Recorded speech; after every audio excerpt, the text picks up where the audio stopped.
We're going to hear from Jo McGuire. She's the founder and executive director of the National Drug and Alcohol Screening Association, advocating for safe and drug-free workplaces and communities worldwide. She advises and trains professionals overseeing safety-sensitive employees and compliance of federal DOT guidelines for safe work screening programs. She is a featured speaker on the National Marijuana Initiative Speakers Bureau. And as an accomplished writer and speaker, Jo has traveled extensively to conduct seminars, training conferences, and leadership retreats for the public, private, and nonprofit sectors. She was appointed to the Colorado's Governor's Task Force, convened to recommend a legislative framework for Amendment 64 that legalized pot here.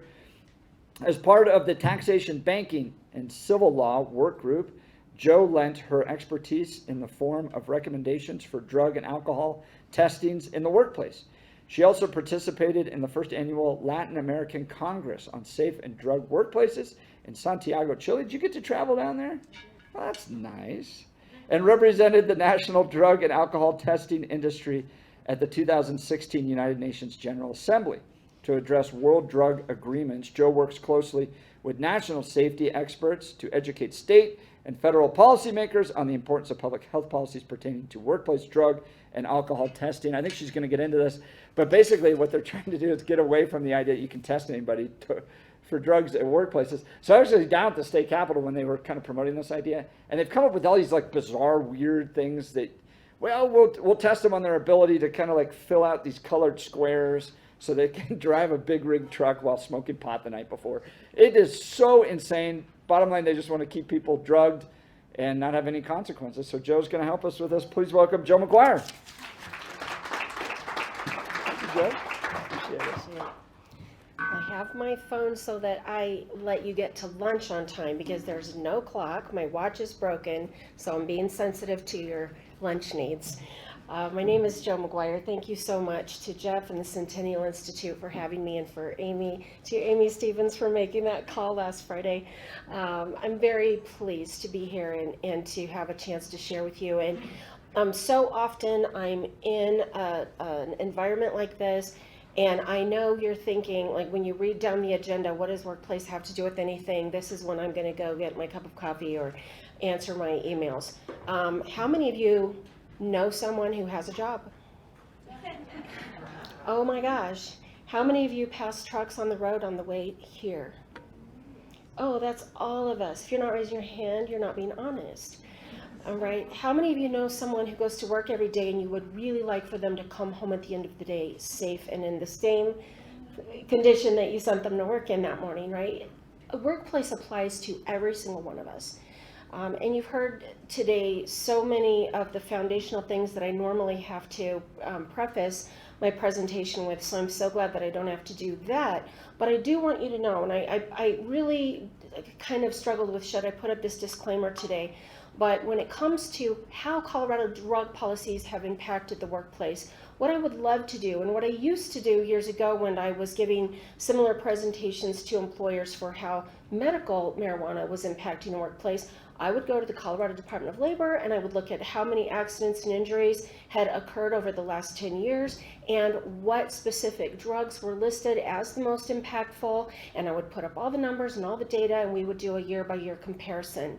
And then we would talk about what workers' compensation claims looked like and how those were impacting us, and then what happened magically. It was just like this really amazing hat trick, was that we voted on 64 in 2012, and suddenly, overnight in 2013, the data was gone.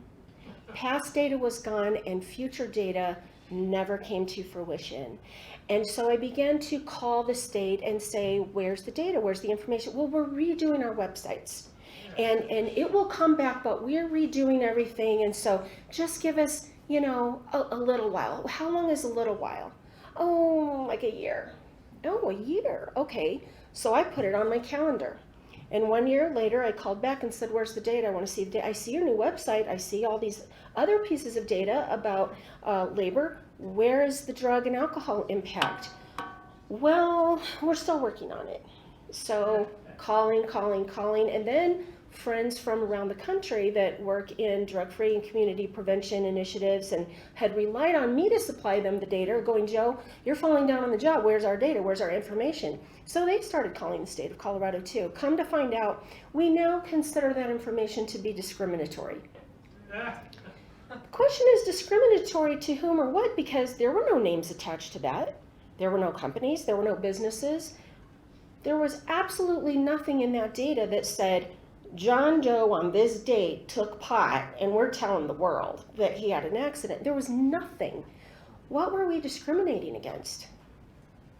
Discriminating against marijuana, because cannabis is a protected drug and it has a status outside of any other drug. What do we all know? We all know cocaine, bad. Meth, very bad, right? You can't name a drug that we feel good about exposing our use, but we are proud of our cannabis use. In fact, my 10-year-old grandson recently told me, marijuana is a medicine, Grandma. It's not a drug. Why do you have to talk about it all the time? The same child that at 5 said, Grandma, please tell everybody how bad this is, because he watched his grandfather on the other side of his family go to jail for being a drug dealer on the Western Slope, now is trying to convince me that I'm just being a little too harsh, right? So what I am doing is I'm giving you correlative facts that tell a story. And the first story that I want to tell you is about a cold winter morning in 1987. We were just on the precipice of having a 24/7 news cycle in 1987. So it's not like you could really turn to CNN and watch this blow by blow, but I do remember all of a sudden, I was still home for Christmas break on college, and I remember all of a sudden all of the networks went to this scene in Chase, Maryland. And what we had was engineer Ricky Gates took a train running light, which means he had no load on that train, he's running empty cars. And he took off, and he and his brakeman decided to smoke marijuana in the train depot before they left the station. And this, I really sometimes spend a lot of time telling you this very dramatic story of how they missed signal after signal after signal after signal on the way to their destination when they collided with a passenger train coming home from DC, full of passengers that had just spent winter break abroad, all over the country, and these passengers were traveling home from Christmas vacation, and we had men, women, and children who were killed in this crash. At that time, it was the worst train fatality in our rail history in the United States of America, and it paralyzed us. For days, we watched the rescue. I know people personally that I've met since then who have been long-term impacted by their injuries, and this right here, this event was the cataclysmic event that caused President Ronald Reagan to step in and say, Department of Transportation will now mandatorily drug test all safety-sensitive workers in the U.S. transportation industry to keep our byways safe. And what was the drug that started it all? Cannabis, marijuana, pot. Look how far we've come. Look where we're at today. So let me tell you what's going on right now. This is a paper that I've asked hundreds of audiences over the last 10 years to request a copy of this so they could read it with their own eyes. Guess how many times I've been taken up on it? Not one time. Never has anybody asked me to read this. But when I was sitting on the Governor's Council for us to implement the regulations for 64, I was there to fight for employers' rights to continue to test. And on the very first day, when we went around the room and introduced ourselves, I was the second person at the table. We were required to have fair and equal voices at the table, with the cannabis industry being very well represented. And when I said that my name was Joe McGuire and I was representing the drug and alcohol testing industry, an attorney directly across the table from me named Kimberly Ryan said, "Excuse me, you can shut your mouth for the next 3 months. We don't need your input. You have nothing to say here. You're irrelevant." It was really surprising that nobody around the room said, "Oh, we're not going to talk to each other that way over the next 90 days, which turned into 6 months because, you know, how do you implement taxation and banking regulations when you really there's no strategy in place and nobody understands it, even the people who wrote it.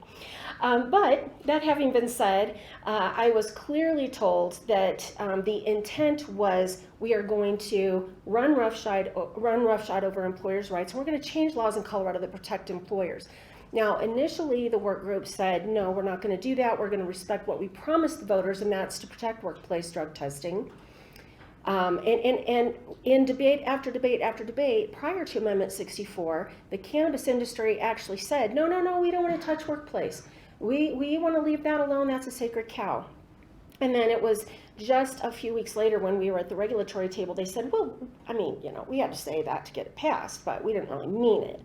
So this paper that you see up here, and you can't read it from where you're sitting, I understand that, but this paper was a dissent opinion of those who disagreed on protecting employers' rights, and they essentially said, you can go ahead and make that decision for right now, but eventually we'll get this overturned in courts and we'll just sue the state of Colorado repeatedly until we change the law.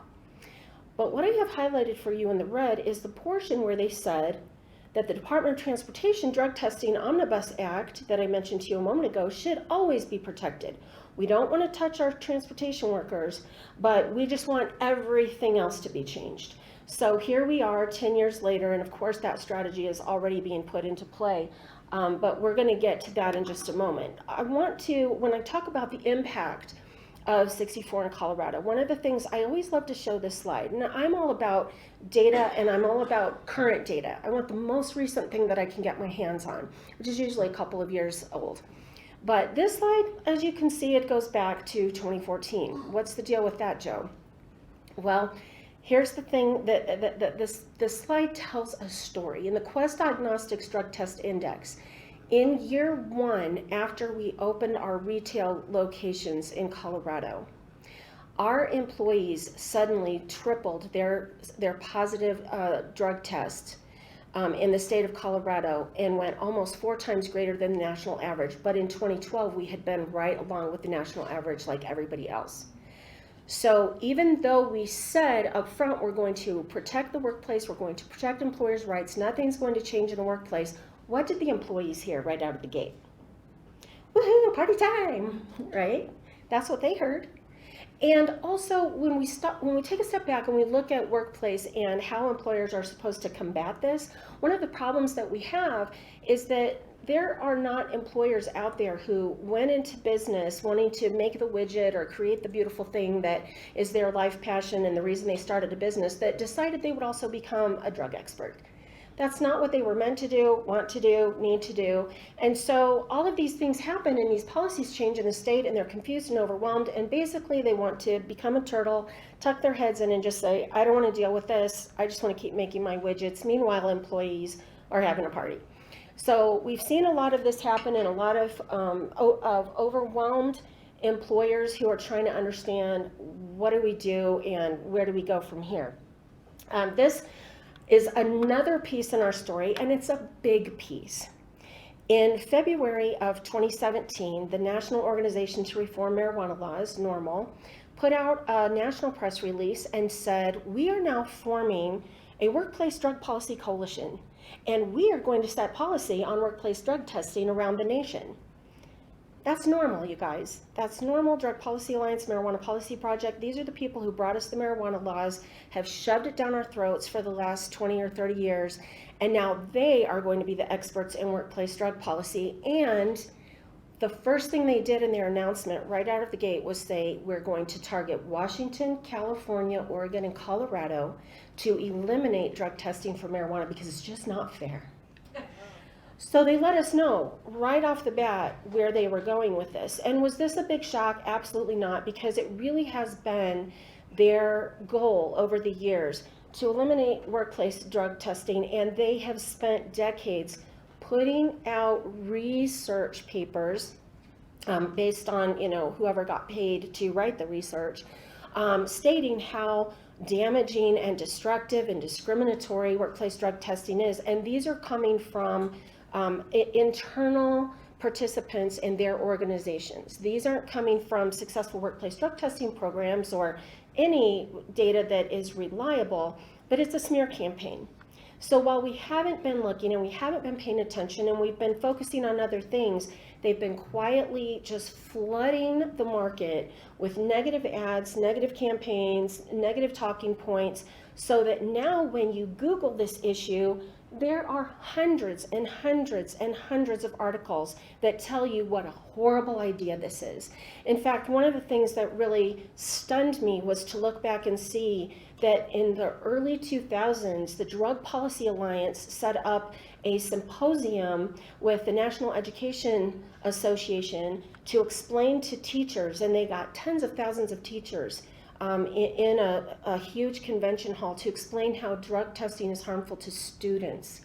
And we were just beginning robust drug testing programs for kids who were in sports programs.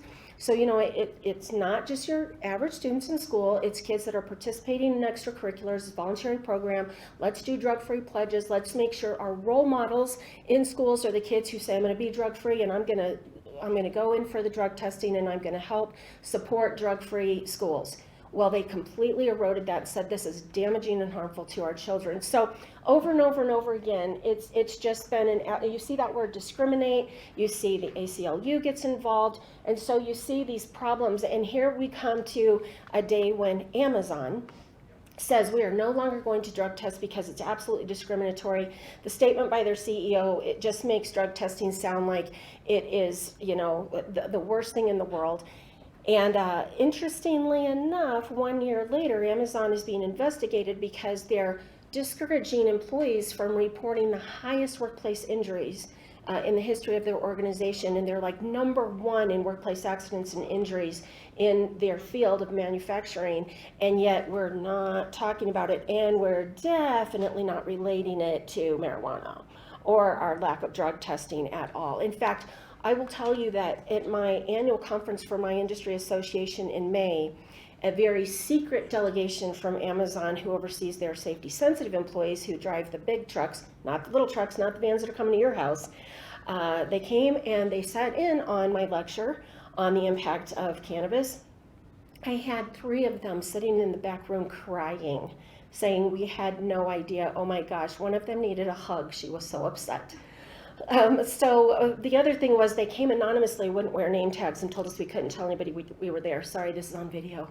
But at the end of the day, we also see these articles put forth in Colorado. It's getting harder to find a employee that will pass a drug test, so employers are giving up. They're giving up. Now, there's some truth to that. I will absolutely agree with you, but we're planting it in the media. I'm telling you, media is absolutely complicit in all of this. We're putting the idea out there that, you know, as we've heard over and over and over again, the train has left the station, so why are you fighting this? But then we're having this whole new paradigm that is just blowing my mind, that unless and until you drug testing industry test for alcohol, testing for marijuana is absolutely not fair. What are we even saying here? So let me just paint this picture for you. I'm in DC and I'm advocating for a safety carve-out so that when any laws change at the federal level around cannabis, we can still test for marijuana in the Department of Transportation. How many want your school bus drivers to be smoking pot when they come pick up your kids? Raise your hands high. Get them up there, right? Okay, so that's what we're there to do. We're trying to talk to policymakers, and I go into a policymaker's office who is supporting a bill, and I say, you know, we need the safety carve-out. I get all the reasons why, and they have me speaking to a very young legal representative. Speaking of interns, we really need to see those interns in that Oregon office. So I'm sitting there and I'm making my case, and this young legal expert in this representative's office says, you know, until we are allowed to test for alcohol, we believe that it should be against the law for you to test for marijuana. And I said, but we do test for alcohol. We've been doing that for 30 years. We have breathalyzers, and that's part of our routine drug testing program. She said, I disagree with you. And I said, oh, okay, well, you know, I'm a trained breath alcohol technician. I train people to do this, and I start explaining the law to her, and she said, I don't think that's true. And so instantly I thought, wasting my breath, stop explaining myself because this doesn't matter. So I changed gears, and I said, let me ask you a question. When you go to Reagan Airport next and you're flying home to your state, do you want to know that the pilot smoked a bowl in the terminal before he gets behind, in the cockpit and is taking you home? And she said, yes, as long as he's not high. Now, we just crossed over into transportation. Remember the document I had with the little red square that said we want to protect U.S. Department of Transportation? Now she says to me, and I'm saying I want a safety carve out, she says to me, as a matter of fact, we want a safety carve in. We want to protect pilots and school bus drivers and transportation workers from being tested unfairly for marijuana until you can prove impairment. And therein lies a problem, because that's the tricky part, and I will get to that in a moment. But attitudes have shifted clearly, right? We have this whole paradigm now where people don't believe it's a problem. They have a hard time understanding because they believed all the hype, and we've covered that, so I'm not going to belabor that point with you. But this one really got me. I was talking to a friend of mine who is very involved in a local chamber event.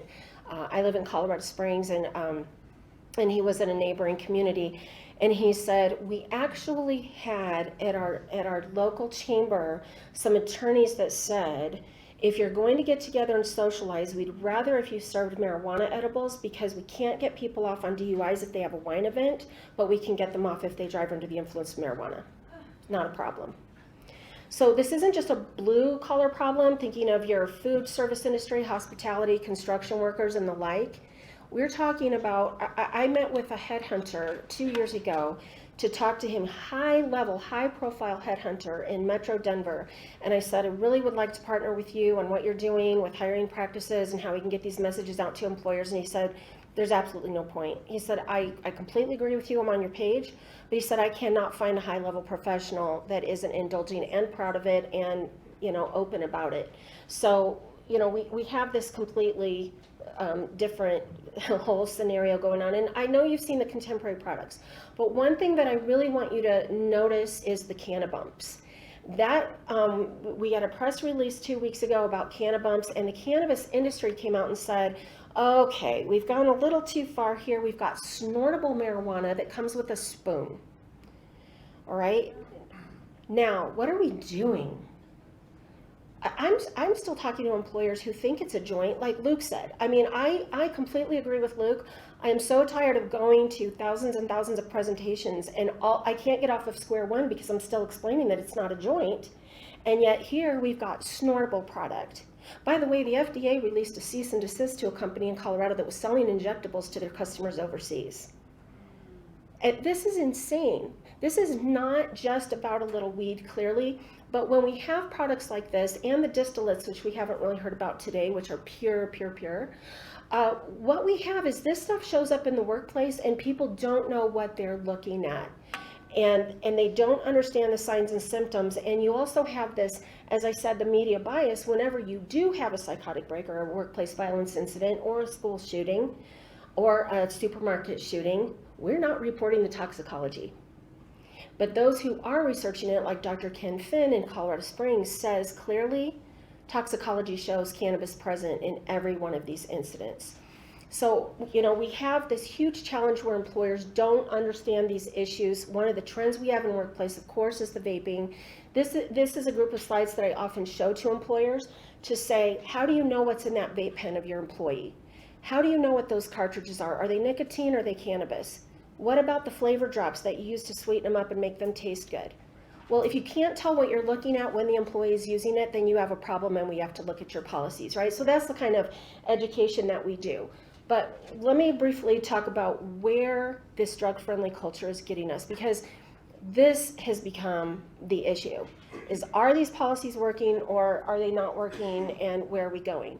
We're seeing increases in fatalities. We're seeing increases in truck crashes, heavy truck crashes. Heavy truck means your DOT drivers.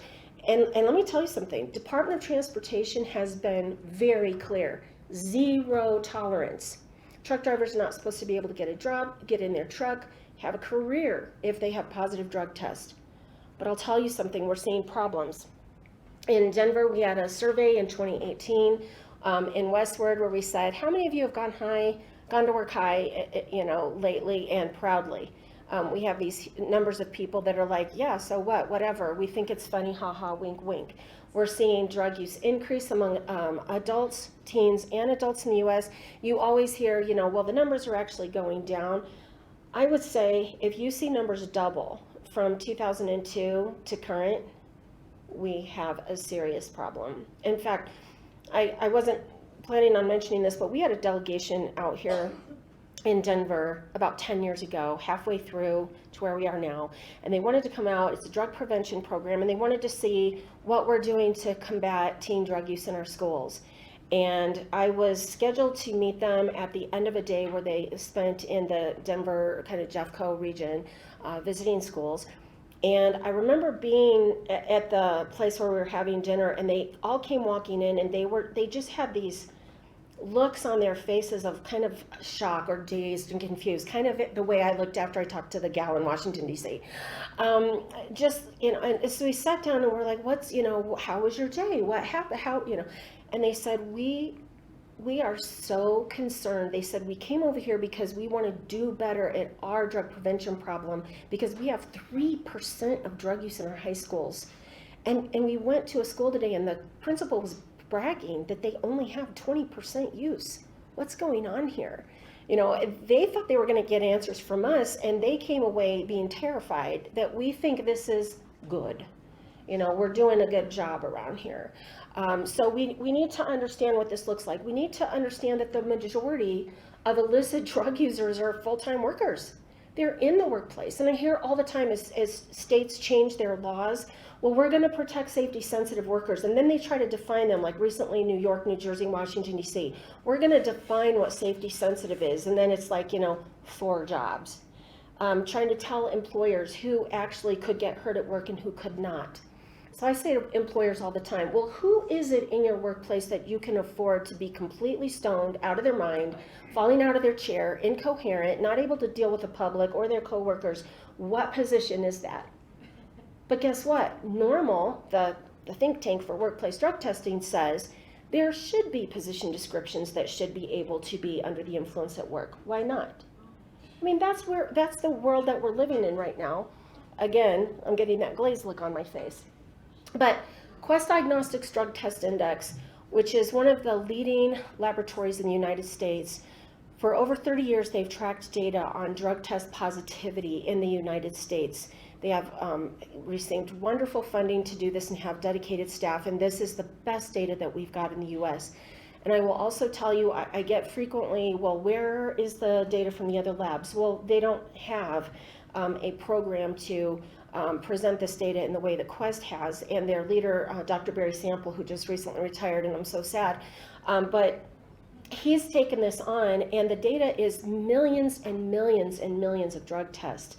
So the other labs say, I have a council of laboratories that I put together with the National Drug and Alcohol Screening Association. The other labs say the data you see from Quest is the exact same data that we all have. So this is really national data that's just utterly incontrovertible in the numbers.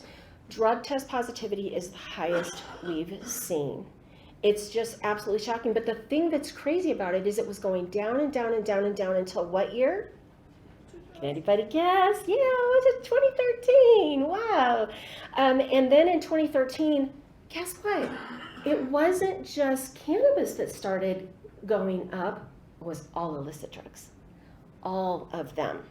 So when we changed these policies, we impacted everything. A couple weeks ago, a young person in my family got a job at a local convenience store in a neighborhood that they've lived in their whole lives and felt very safe in, and called me 10 days into the job, said, I don't think I could do this. I think I have to quit. I can't handle this. And I said, well, what's going on? I mean, it's like, a convenience store. What's the worst that you've got to do there? And they said the drugs, the people come in the bathroom and use drugs. They're using them, and they're exchanging them in the back of the store. They're out on the sidewalk. We have people passed out, and we call the police. They're like, hey, they're not doing anything wrong in the state of Colorado. That's personal use and possession. So we're not coming. And they said, when did it get this way? And I said, oh, remember that conversation we had recently about how the war on drugs was so evil and it failed, so we need to stop fighting it? did we have that when we were fighting that war? And they went, oh, makes a huge difference, doesn't it? These are the numbers. You can go to the Quest Diagnostics Drug Test Index and you can look at these breakdowns by drugs, by state, by county. They're phenomenal. What drug is the purple line? Marijuana, cannabis. Here's drug positivity for Federal Motor Carriers Safety Administration, that is our commercial truck drivers for Department of Transportation, that started a database almost 3 years ago now, the National Clearinghouse. This is positivity in our commercial truck drivers. And of course, I hope you can see from where you're sitting, the yellow line is marijuana. So I just pulled out those numbers so you get an idea of what they actually look like, over 31,000. Folks, if you don't understand how scary that is to be out on the road with someone who's operating under the influence, and to know how that they could get by with this, it really is something that we should all be deeply concerned about. This is a slide I use when I do my reasonable suspicion training for employers to help them understand that cannabis falls in line, equal to or greater than other drugs when it comes to safety and workplace impact. Here's some data from National Transportation Safety Board. I want to make sure I get through the end of this, so I'm just going to kind of skate through a couple of these slides. But more employers than ever before are now starting to drop THC from the drug test because they're overwhelmed. With the Great Resignation, they're feeling like this is the only way to attract and retain talent. So we're seeing in a national survey that many of them are just saying, take it off the panel, or if you can't get me a drug panel that doesn't have THC included, we're just going to ignore it. They're actually telling collectors, just put tape over it or draw a line through it. We don't want to see it. Do you understand what that means if an employee has an accident or injury or causes a fatality? That means the employer just says, all right, we'll absorb all of that loss. We don't even want to know. We won't even look at it. Or what it means is that they didn't care prior to the accident, but then all of a sudden when there is one, then they'll blame the employee who felt like they were in an environment that was safe to do whatever they wanted. Is that fair? Right? It's a bait and switch completely. So now we also see employers who are just saying, forget it, we're not even going to drug test at all. Why bother? We've got to have people here, so we can't even deal with this. And one of the reasons that we're seeing this is that we have such a tremendous amount of cheating the drug test in the industry that it's overwhelming. I have a friend who has a drug test facility up near Denver Airport. He gets his drug test cups in a box from his favorite lab every week. And so these boxes are about this big. Every single week, Chuck gets 2 boxes full of cheat devices that people walk into his facility to try to substitute their drug test. And guess where they get the products? If they don't buy them online, they go to their local dispensary and buy them, right? And when the dispensaries were confronted about selling these products, they said, oh no, they don't have anything to do with workplace or cheating a drug test. These are fetish products. And so, you know, they're only meant for adults, and we don't recommend them for cheating a drug test at all. So that's why you buy your fake urine with the heating pad to make sure you can heat it up to body temperature. So the real costs. We know that substance use costs U.S. employers, I mean, look, over $80 billion a year. If you take substance use altogether costing the United States of America, that's over $240 billion a year, but workplace only over $80 billion a year. The average small business is $7,000 a month in lost revenue. Those are the most conservative efforts. There are some studies that say $12,000 a month, but I keep to the most conservative numbers because, you know, if ever I have haters in the audience, I don't want them to say that I'm exaggerating. That is still a tremendous amount. That's an amount that would put someone out of business if they didn't understand their people problems are drug problems. And I'm seeing plenty of those happen. Some myths versus fact. I think I'm with a friendly audience that can look through all of these things and say, we get that, we understand that. We know that the talking points aren't accurate, but guess what? Employers have to be taught this. They have to be led to this information. It was exactly what Jennifer said. When you're trying to get people in other states to join a coalition effort to protect our kids at the federal level and they don't know what they don't know, this is how employers are. When all these bad things are happening, and I don't know why, but I don't get that it all equates back to this problem. And then we have this whole question of impairment. Remember the gal in DC that said we'll advocate for testing when there's a test that measures impairment. Let me tell you that the entire structure of the cannabis industry, the lobbyists, everyone who's involved with this, they know and they have known for years that it is practically impossible to measure impairment for cannabis. There are several reasons for that. It's very complicated. However, just to try to put it in layman's terms, alcohol is water soluble, cannabis is oil based. So it's not soluble in our system in the way that alcohol is. When you blow breath into an alcohol machine, it is saturated with the alcohol that is flowing through your brain and in your blood at that moment. So everybody's waiting for the cannabis breathalyzer, and we do have a company that has a prototype, and they're saying it'll be available by January. However, it's microscopic amounts. And it's a saliva test, not a breath test, which sounds like a rare distinction, but it's actually a distinction. So at the end of the day, we know how alcohol acts on the body, and we know how it acts with most people, and we know the measurements of all that, the body chemistry, how it affects us. Can you have dinner and a glass of wine and drive or not? We know that. But with cannabis, it's so varied, and let me say, it's so varied, less than 10% THC, let's just start there, that it interacts differently with everybody. What is your metabolism? How did you ingest it? How often do you use it? Is your brain already saturated or not saturated? Because you can build up a tolerance just like alcohol. And by the way, for that argument, well, they use all the time so they're not impaired. Do we let that fly with alcohol? No, we do not, because if it's in your brain, it's in your brain, right? So like I said, marijuana is a protected class. So at the end of the day, now we've increased the potencies and we've increased the ways that people can take this in. So we're getting further and further away from an ability to have an impairment test because it acts differently on an entire group of people when we study it. We try to say, where do we have the most impairment and what measurement is that? This is all over the map. And so we don't have a way to narrow that down. So even if we get the breath test, and let's say the first quarter of 2023, you go, oh, Joe told me Helm Labs is going to roll out that breathalyzer. We've got it, yay, the problem's solved. We have no impairment standard. What does that mean? So we can measure, let's say we can measure 5 nanograms of parent THC in someone's system through their oral fluid. Yay, I'm all about that. It's a recent use test, and that's great. Does it say if someone's impaired or not? Nope. Because we don't have any standard whatsoever that says it is this or is that. And how long did it take us to get an impairment standard with alcohol? Well over 2 decades.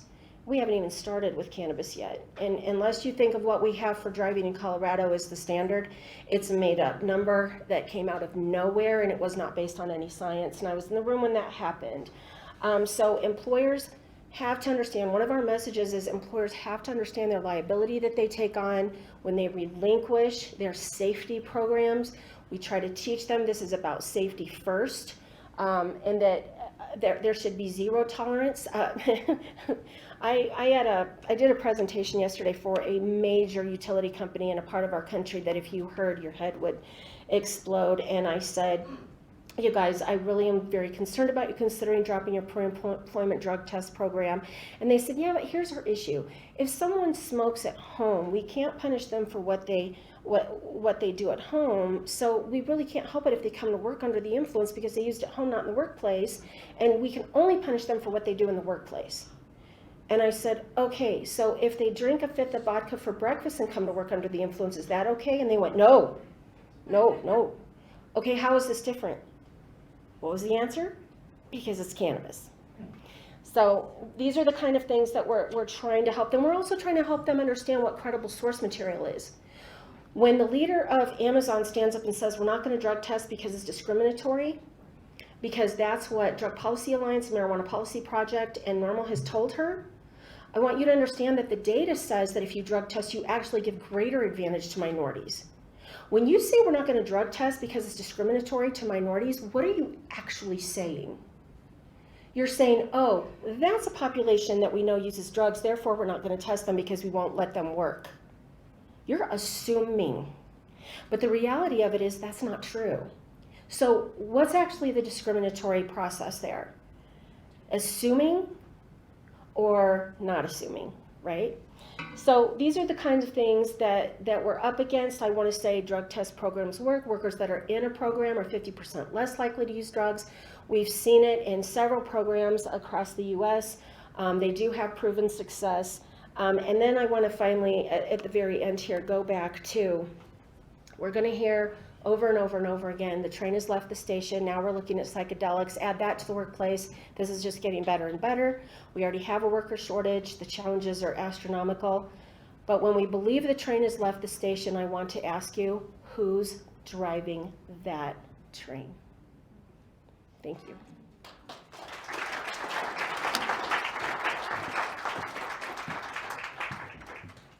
Thank you, Joe, so much. As you can see, we're having to fight these in just so many areas. Employment, education, families, young people, legislation. It can feel overwhelming, but that's why we're starting this. So thank you so much, Joe, for your good work. Friends, we're going to have lunch, and we have a wonderful lunch provided for you.